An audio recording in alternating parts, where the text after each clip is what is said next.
This edition of Yojana focuses on science and development. So the first was how we combat COVID-19. So the cluster was discovered as alpha variant in UK in 2020, and then we had the sequencing which was done from India. It was the Indian SARS-CoV-2 Genomic Consortium which was established to understand the surveillance for this epidemiology and the strains prevalent in India. There were certain guidelines issued for the same, as we are well aware about it. Various Ayurvedic applications is started in, for example, nasal application, oil pulling, then immunity enhancement, golden milk, which was healthy to be added in hot milk. Similarly, actions for dry cough, sore throat, and then vaccination was given a boost. So various vaccination drives were conducted.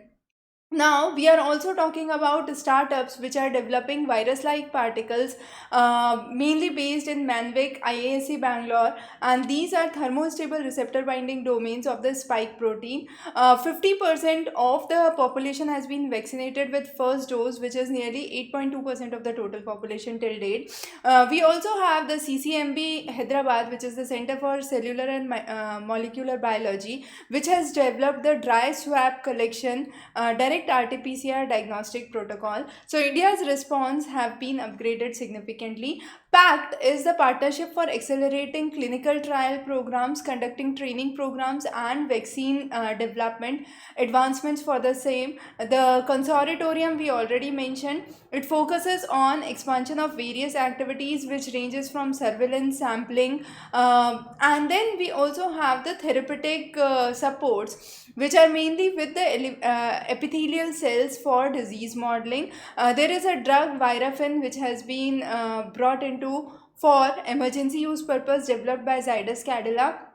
Bionest incubators have been issued, and they have been benefiting people round the clock. Now there has been various rapid response framework and the vaccination drive which has run at a tremendous rate in India, and this would probably be a significant step for controlling the epidemic. The next is for science communication Vigyan Prasar's scope, which is science communication popularization and extension, has been one of the major pioneers. Gamification tools, incentive driven competitive processes have been earmarked for the same. Vigyan Prasar started in 1989, and the aim is to popularize science. There has been an innovation policy 2020 draft which is both in the Indian languages and English, and it is one of the major ideas for last mile connectivity. Under the electronic media, we have two initiatives: DD Science, where 1 hour daily science program is done Monday to Saturday on Doordarshan. Then India Science, which is an internet based 24/7 science TV channel. We are also talking about numerous science films. VIPNet, which is Vigyan Prasar Network of Science Club. Scope, we already talked about, that is popularization and extension of science services. Now, Scope has also come up with ASWAR project, which is again very important, and this is augmenting writing skills for articulating research, and this is mainly for PhD and postdoctorate students. So we also have the VVM, which is Vidyarthi Vigyan Manthan. Now this is mainly for popularizing the ancient Indian science among the students. So Vijnan Bharti, which is known as Vibha, is the major idea, and this is done for class 6 to class 11th students across India, and it is a part of Ministry of Education initiative. Then we have various programs which are engagement with science. Numerous programs talking about energy security in India. We are specifically focusing on pressurized heavy nuclear reactor, the heavy water reactor. Now, if we look onto this diagram, the stage 1 focuses on the pressurized heavy water reactors. Stage 2 talks about the fast breeder reactors, and the last talks about the stage 3 talks about the uranium fueled breeder reactors. Now, all of these stage 1, 2 and 3 are important parts of the power reactors, as we have seen.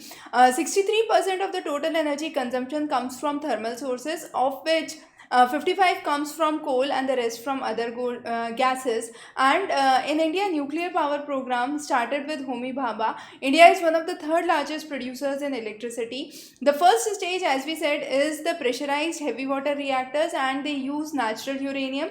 The second stage is the fast breeder, as we have already mentioned, and the third stage uses Pu 239 or uranium 233. Both of them are used in the thermal breeders.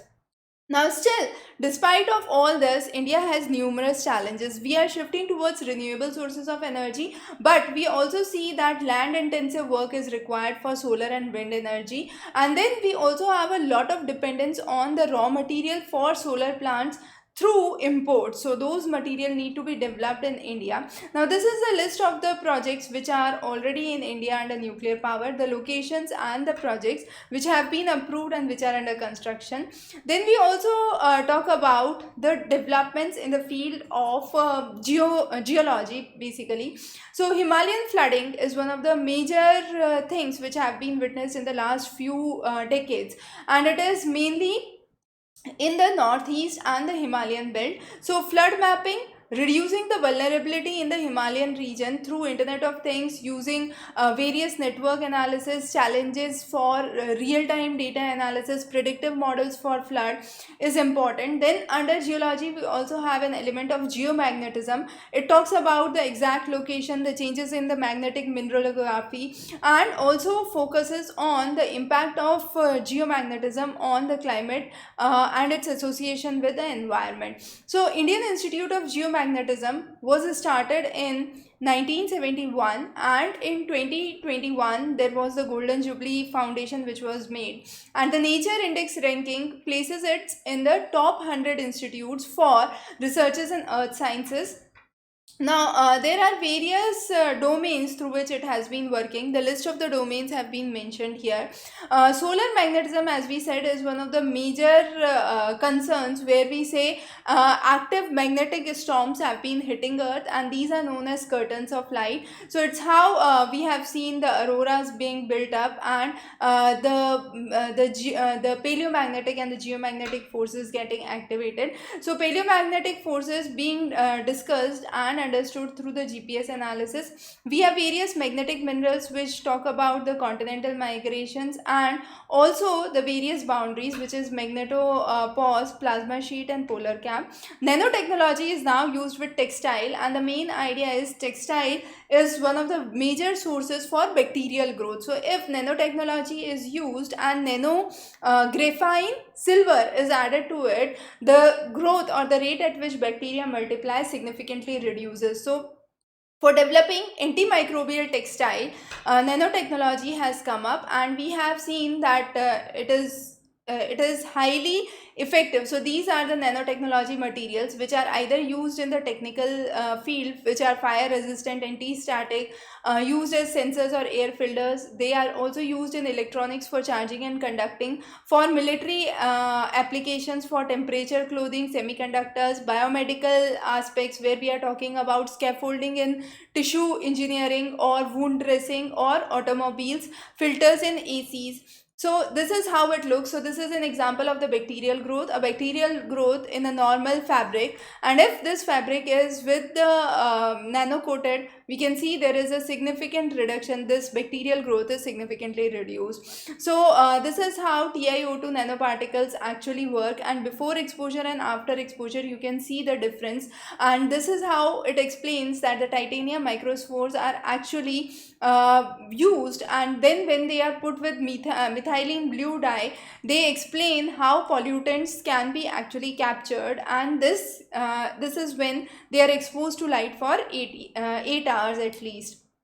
Similarly, we are talking about silica aerogel sheets, and these are used for fire resistance, thermal insulation. Also, we are talking about yarn stages directly on the fabric, the spinning process, and then the next important topic is lighthouse. Now, we have numerous lighthouse projects going across India. For example, in Agartala, Ranchi, Indore, Lucknow, Rajkot, Chennai are some of the locations. The type of lighthouse which are planned have been mentioned here, so those have to be known and memorized. Those would be again available in the handout, so important. Then we talk about how they can be actually important. So they help in disaster management. They are cost effective, eco friendly. They provide a geoclimatic support and actually provide a prior notification about any kind of disaster that can occur. Then we have technographers. Technographers is on the lines of satyagrahis. Now we have more than 15,000 technograhis which have already enrolled themselves, and they aim to transform the urban landscape for a new urban India. Navarat is a framework where short-term online certificate courses are given for various building materials and technological materials.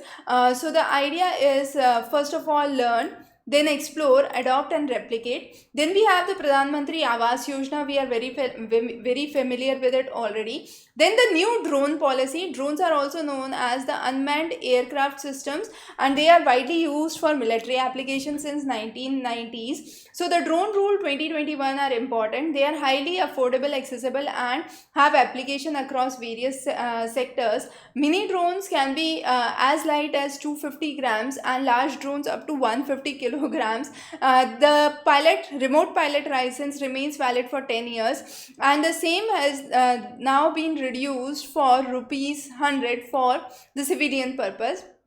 Also, there are airspace zones which are marked. So yellow is the controlled airspace, green there is no permission required, and permit is required for flying in red zone.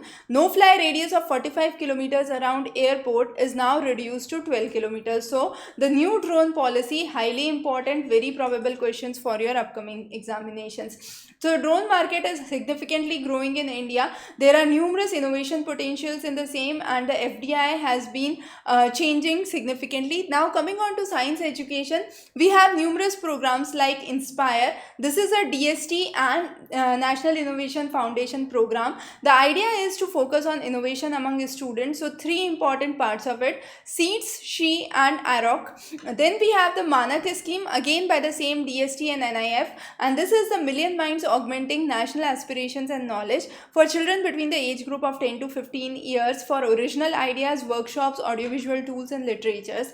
Vigyan Jyoti, mainly for girl students between 9 to 12, and this is to promote the STEM learning. KVPY fellowship for those interested in basic sciences, not applied sciences, for pre-PhD or 5 years the fellowship is given. Jigyasa is again a program which is connected with KVS, the schools and the teachers of Kendriya Vidyalaya Sangathan. Science clubs are organized by Vigyan Prasar network of science clubs, which is VIP Net, and here we have the registrations which are done to popularize science movements in India.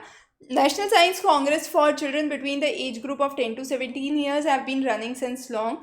Then we have the Poshan Abhiyan, which is the National Nutrition Mission launched in 2018.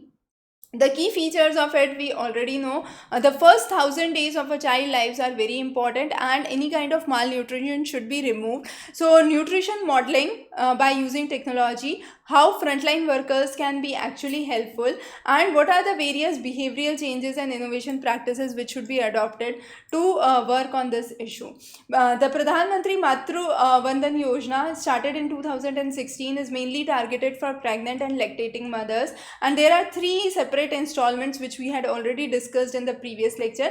Mission Indradhanush for vaccination, and then we have Indradhanush 2.0 which is under the Pragati, which is proactive governance and timely implementation to target 70% immunization coverage by 2030, reducing the preventable child deaths. And then we have 3.0 version of the same, where accessibility to the unreached population has to be expanded and providing coverage to children and pregnant females. Now besides this, anemia for adolescent girls is another major issue. So take home ration, cooked meals are provided. Then we have nutritional supplies, iron tablets.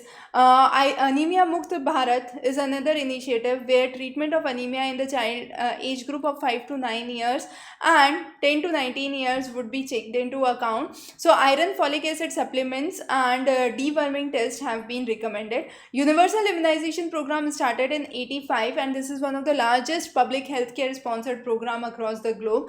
And we have a huge amount of population which has been vaccinated every year as part of the UIP. The 12 vaccinations which are given under it have been mentioned. In 2007 and 17, hepatitis B and pneumococcal diseases were added respectively. Then the last one is Ek Bharat Shresth Bharat. The mission is to celebrate, promote, showcase and establish. So these are some of the important topics that we have discussed. We would be covering many more interesting topics with you from Yojana and Kurukshetra every month, and then also down to earth every fortnightly, every 15 days. So stay subscribed, stay tuned. Many more updates on UPSC preparation would be coming up. Wish you very good luck.